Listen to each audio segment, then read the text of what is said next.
Saya Susianti Rahim. Insya Allah pada kesempatan kali ini akan mempresentasikan tentang mata kuliah evaluasi pendidikan. Poin pertama yaitu pengertian evaluasi dan evaluasi pendidikan. Pengertian evaluasi. Evaluasi dapat juga diartikan proses menilai sesuatu berdasarkan kriteria atau tujuan yang telah ditetapkan. Dari sini evaluasi berarti yaitu kriteria-kriteria apa yang telah kita tetapkan yang nanti kita akan terapkan kepada anak didik dalam menilai suatu pembelajaran yang dia lakukan. Pengertian evaluasi pendidikan adalah proses kegiatan, yaitu kegiatan yang mendapat informasi data mengenai hasil belajar mengajar yang dialami siswa dalam pembelajaran itu bersifat kualitatif atau kuantitatif. Penilaian ini kita dapat nilai bagaimana anak dalam pembelajaran tersebut, bagaimana anak mampukah dalam menerima semua pembelajaran dalam kelas, terutama tugas-tugas apa yang telah kita berikan, apakah dia bisa mencapainya atau tidak, dan dari situ kita dapat menentukan seberapa nilai yang akan kita berikan. Terus poin B, hubungan antara penilaian dan pengukuran. Pengukuran adalah sebagai proses memasangkan fakta-fakta objek dengan suatu satuan tertentu atau membandingkan sesuatu dengan satu ukuran. Pengukuran bersifat kuantitatif. Pengukuran yaitu bagaimana cara kita mengukur kemampuan anak. Pengukuran ini dalam proses pembelajaran di PAUD, bagaimana kita mengukur kemampuan anak, apakah kemampuan kognitifnya, kemampuan sosial emosionalnya, bahasanya, seninya, dan 6 aspek tersebut. Sementara penilaian adalah proses membandingkan suatu objek atau gejala untuk menggunakan patokan tertentu. Patokan ini bisa apakah anak tersebut bisa atau tidak bisa, memenuhi syarat ataupun tidak memenuhi syarat. Itu adalah penilaian.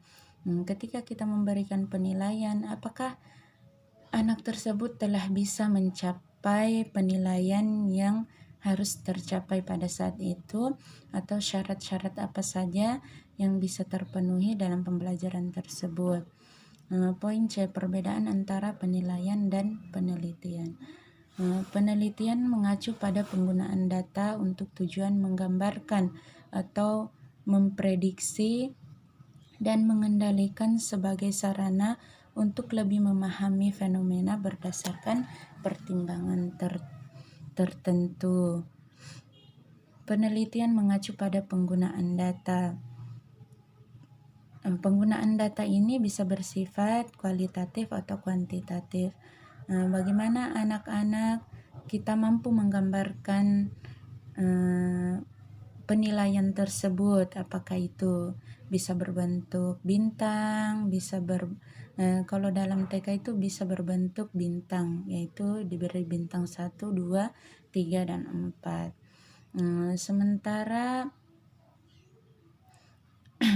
Sementara penelitian itu mengacu pada penggunaan data. Penelitian ini bisa dilakukan dari penelitian PTK, kualitatif dan kuantitatif.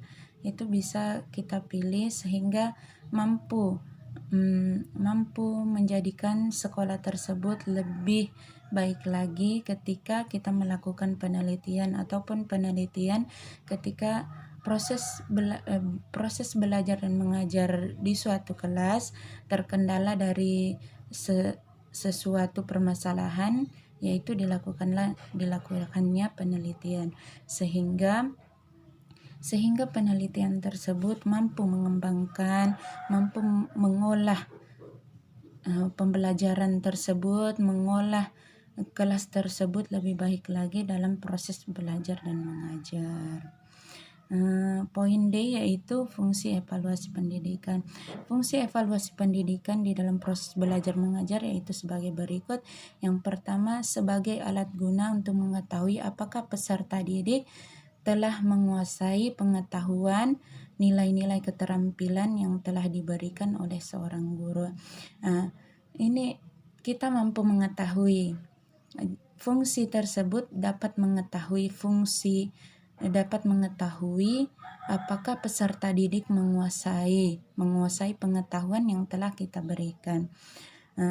Seperti kita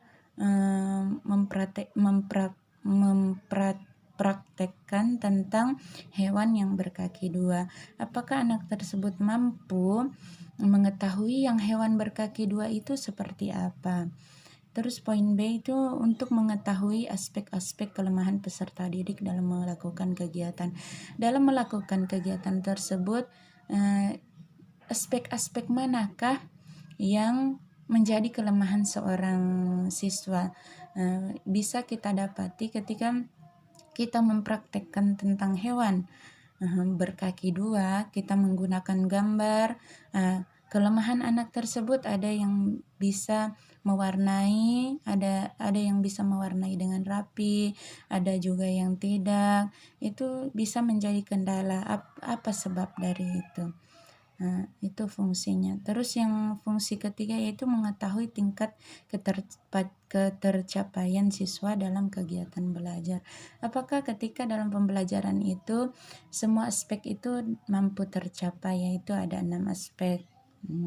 Setelah itu poin keempat sebagai sarana umpan balik bagi seorang guru yang bersumber dari siswa.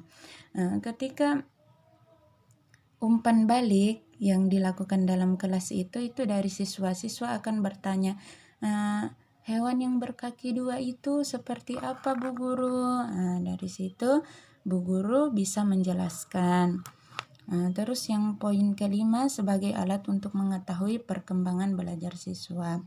Yang keenam sebagai materi utama laporan hasil belajar kepada orang tua siswa. Ketika kita memberikan pembelajaran terhadap anak, terus itu laporan hasil belajar kita akan beritahukan kepada kedua orang tuanya apakah dia mampu atau tidak. Terus sekarang yang poin E, tujuan evaluasi pendidikan. Tadi fungsinya, sekarang tujuannya. Ada beberapa tujuan evaluasi pendidikan, yaitu sebagai berikut. A. Menilai ketercapaian tujuan. Cara yang biasa dilakukan adalah menentukan cara belajar siswa sehingga ketercapaian tujuan evaluasi dapat dilakukan dengan menentukan metode evaluasi apa yang digunakan oleh guru. Evaluasi ketercapaian tujuan ini kita harus lakukan setiap pembelajaran di kelas. Contohnya untuk hari ini tema apa yang kita akan berikan kepada anak-anak, yaitu contoh tema binatang. Ketercapaiannya apa? Apakah anak-anak itu mampu meniru suara ayam? Anak-anak mampu membedakan hewan yang berkaki dua dan yang berkaki empat, hewan yang mampu terbang atau tidak. Itu ketercapaiannya. Terus yang B, mengukur macam-macam aspek belajar yang bervariasi. Semua tipe belajar sebaiknya dievaluasi dalam proporsi yang tepat. Proses ini menjadikan lebih mudah dilaksanakan jika seorang guru menyatakan tujuan dan merencanakan evaluasi secara berkaitan. Itu tadi yang saya maksud. Ketika seorang guru ingin melakukan pembelajaran dalam kelas, dia harus sudah menetapkan evaluasi apa yang tepat yang bisa kita berikan terhadap anak didik. Yang ketiga itu sebagai sarana untuk mengetahui apa yang siswa tidak ketahui. Dari sini kita mampu menjelaskan kepada anak hal apa sih. Contohnya itu seperti tema binatang. Siswa akan bertanya, yang mana sih itu ayam, seperti apa sih bunyinya, apakah ayam itu bisa terbang atau tidak. Nah, itu guru bisa mengukur apakah anak tersebut mengetahuinya atau tidak ketika guru melontarkan pertanyaan kepada siswa tentang hewan tersebut. Terus kalau yang D ini motivasi belajar siswa. Memotivasi belajar siswa. Guru harus menguasai berbagai macam teknik motivasi. Hal evaluasi akan menstimulasi tindakan siswa. Motivasi yang baik akan dapat menimbulkan semangat atau dorongan yang baik bagi siswa. Ketika siswa berhasil, ketika kita memberi tugas, apa sih warna hewan ayam tersebut? Terus dia menjawab, merah Bu Guru, kuning Bu Guru. Kita motivasi, Masya Allah, sangat bagus sekali. Apakah hewan ini termasuk ciptaan Allah SWT? Terus ia menjawab, iya, karena hewan ini adalah makhluk hidup, ya, ciptaan dari Allah SWT. Dari situ kita memotivasi anak, Masya Allah, Anda bagus sekali, seperti itu. Adik bagus sekali, mampu menjawab pertanyaan-pertanyaan seperti begitu. Dan motivasinya itu bisa seperti memberikan hadiah ketika dia mendapat nilai yang baik dalam kelas tersebut, atau membelikan seperti apa makanan-makanan kesukaannya ataupun seperti yang lain. Terus yang ke-6 yaitu menjadikan hasil evaluasi sebagai dasar perubahan kurikulum. Nah, ini tujuannya menjadikan hasil evaluasi sebagai dasar perubahan kurikulum ini dalam mengubah prosedur evaluasi atau metode pembelajaran itu dapat dilakukan oleh seorang guru. Tapi untuk perubahan kurikulum butuh pertimbangan-pertimbangan yang lebih khusus. Tidak serta-merta setiap ketika kita dalam proses pembelajaran tidak mampu menggali potensi anak, dalam seketika itu kita merubah perubahan kurikulum tersebut, karena kurikulum itu komponen yang sangat penting dalam pengelolaan kelas. Jadi tidak serta-merta kita pada saat itu dalam mengubah kurikulum, karena kurikulum itu merupakan pertimbangan itu yang lebih luas, tidak langsung kita memutuskan seperti itu. Terus poin F, kegunaan evaluasi pendidikan. Kegunaan evaluasi pendidikan antara lain yaitu terbukanya kemungkinan bagi evaluator guna memperoleh informasi tentang hasil-hasil yang telah dicapai dalam rangka pelaksanaan program pendidikan. Yang kedua yaitu terbukanya kemungkinan untuk dapat diketahui relevansi antara program pendidikan yang telah dirumuskan dengan tujuan yang hendak dicapai. Yang telah kita rumuskan ketika kita mengevaluasi mengevaluasi program pendidikan yang telah dirumuskan, berarti yang telah kita rumuskan, terus tujuannya itu yang telah kita rumuskan terbukanya kemungkinan antara untuk dapat diketahui relevansi antara program pendidikan yang telah dirumuskan dengan tujuan yang hendak dicapai. Berarti harus relevan antara rumus yang telah kita gunakan dan tujuan apa yang harus kita capai pada saat itu dalam mengevaluasi. Terus yang ketiga itu terbukanya kemungkinan untuk dapat dilakukan usaha perbaikan, penyesuaian, dan penyempurna program pendidikan yang dipandang lebih berdaya guna, dan berhasil guna, sehingga tujuan yang dicita-citakan akan dapat dicapai dengan hasil yang sebaik-baiknya. Itulah kegunaan evaluasi pendidikan. Di poin G yaitu klasifikasi evaluasi pendidikan. Salah satu cara mengklasifikasi evaluasi pendidikan adalah dengan jalan membedakan evaluasi pendidikan tersebut. Antara lainnya itu klasifikasi evaluasi pendidikan dengan mendasarkan diri pada fungsi yang dimiliki oleh evaluasi dalam proses pendidikan, antara lain untuk memenuhi kebutuhan psikologis dan memenuhi kebutuhan didaktik.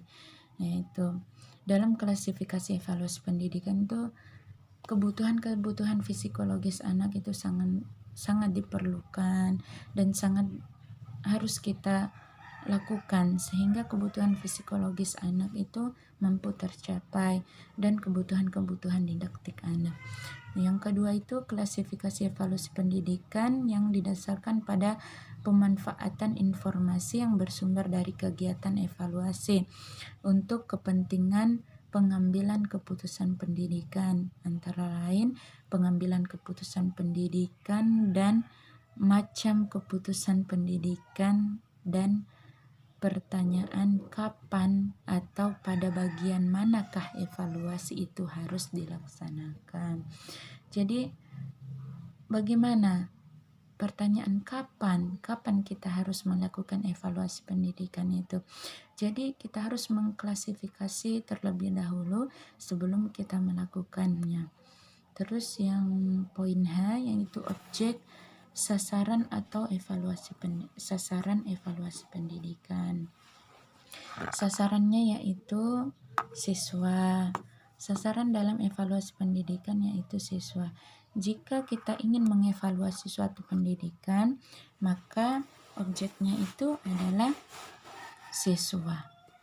Nah, ada beberapa aspek yang dapat menjadikan objek evaluasi pendidikan dari segi input, antara lain yaitu aspek kemampuan dan aspek kepribadian. Nah, aspek kemampuan anak yang mana yang akan kita evaluasi. Dalam setiap mengevaluasi pendidikan itu, maka 6 aspek dalam pendidikan itu harus tercapai. Jika salah satu tidak tercapai, maka kita harus mengulang pembelajaran itu. Dan aspek kepribadian anak itu bisa dari psikologisnya, sosialnya terhadap terhadap teman sesamanya. Jadi kita mampu mengetahui aspek kepribadian anak tersebut. Terus yang ketiga yaitu aspek sikap anak tersebut terhadap guru, terhadap temannya. Apakah sikap dia baik, tidak cengeng, tidak marah-marah, tidak cepat nangis, dan mampu bergaul dengan teman-teman sebayanya dan teman-teman di sekelilingnya. Nah, itu aspeknya yang menjadi objek evaluasi pendidikan, yaitu kemampuan anak itu menjadi objek pertama, yang kedua kepribadian, yang ketiga sikap. Yaitu ini masuk dalam 6 aspek pendidikan. 6 aspek itu memang harus terpenuhi dalam setiap mengevaluasi pembelajaran anak dalam kelas. Jika salah satu aspek tersebut tidak terpenuhi, maka kita akan mengulang pembelajaran tersebut sampai mampu mencapai aspek-aspek tersebut.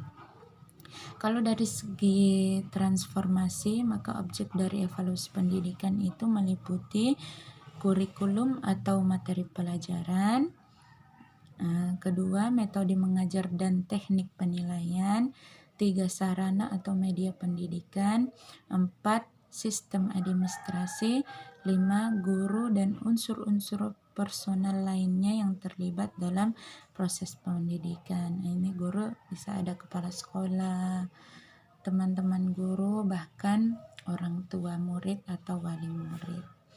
Terus yang poin I yaitu subjek atau pelaku evaluasi pendidikan. Dalam kegiatan evaluasi pendidikan di mana sasarannya adalah prestasi belajar, maka subjek evaluasi adalah guru atau dosen yang mengasuh mata kuliah atau mata pembelajaran tersebut.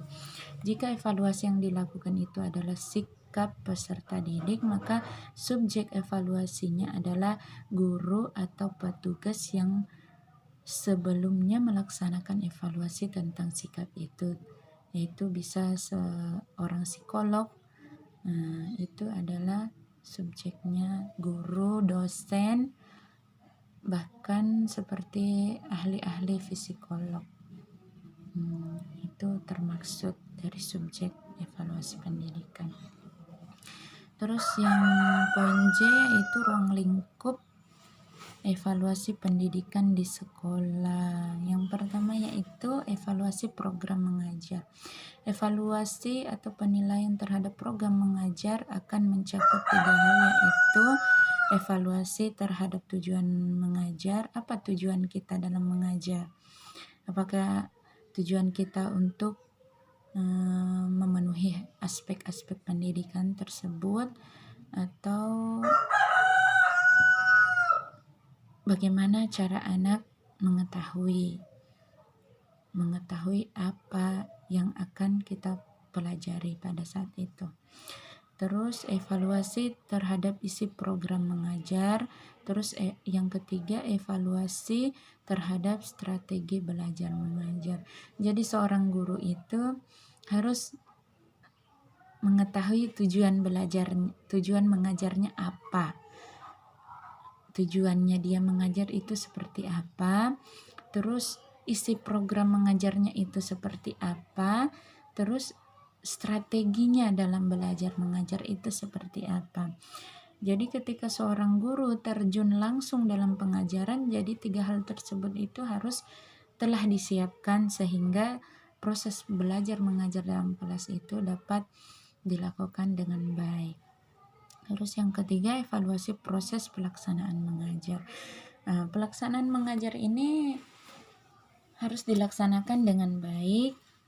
Yang pertama itu evaluasi mengenai proses pelaksanaan mengajar akan mencakup yang pertama kesesuaian antara proses belajar mengajar yang berlangsung dengan garis-garis besar program mengajar yang telah ditentukan. Jadi ketika proses belajar mengajar berlangsung, maka proses programnya itu telah ditentukan dalam sekolah tersebut. Seperti pimpinan sekolah, kepala sekolah telah menentukan program-program apa saja yang akan dilaksanakan dalam sekolah tersebut. Maka seorang guru harus mengajarkan pembelajaran dalam kelas tersebut sesuai program-program yang telah ditetapkan. Terus yang kedua, poin B yaitu kesiapan guru dalam melaksanakan program pengajaran. Yaitu guru harus siap. Guru harus telah menyiapkan RPPH-nya dalam pembelajaran medianya. Media pembelajaran itu harus telah disiapkan ketika sebelum seorang guru itu mengajar dalam kelas.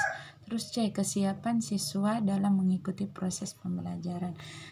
Dari kesiapan seorang guru, maka kesiapan seorang siswa itu sangatlah penting dalam proses pembelajaran.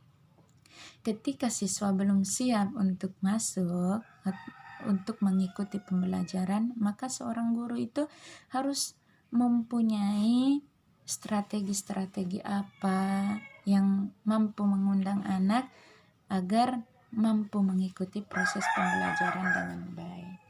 Terus yang D, minat atau perhatian siswa di dalam mengikuti pembelajaran. Inilah tantangan seorang guru. Seorang guru itu harus menarik minat atau perhatian seorang anak dalam pembelajaran di kelas, apalagi di TK. biasanya contohnya itu guru melakukan kegiatan seperti lompat-lompat, kadang bercerita, kadang memberikan anak lagu baru. Itu menarik minat anak. Jadi anak senang dalam memperhatikan gurunya di depan. Terus yang poin E, keaktifan atau partisipasi siswa selama proses belajar mengajar berlangsung. Jadi ketika guru telah siapkan medianya, siapkan RPPH-nya, apa-apa saja yang akan dilakukan dalam kelas. Jadi kita harus seorang guru mampu memberikan motivasi terhadap anak, bagaimana anak berpartisipasi dalam pembelajaran tersebut. Itu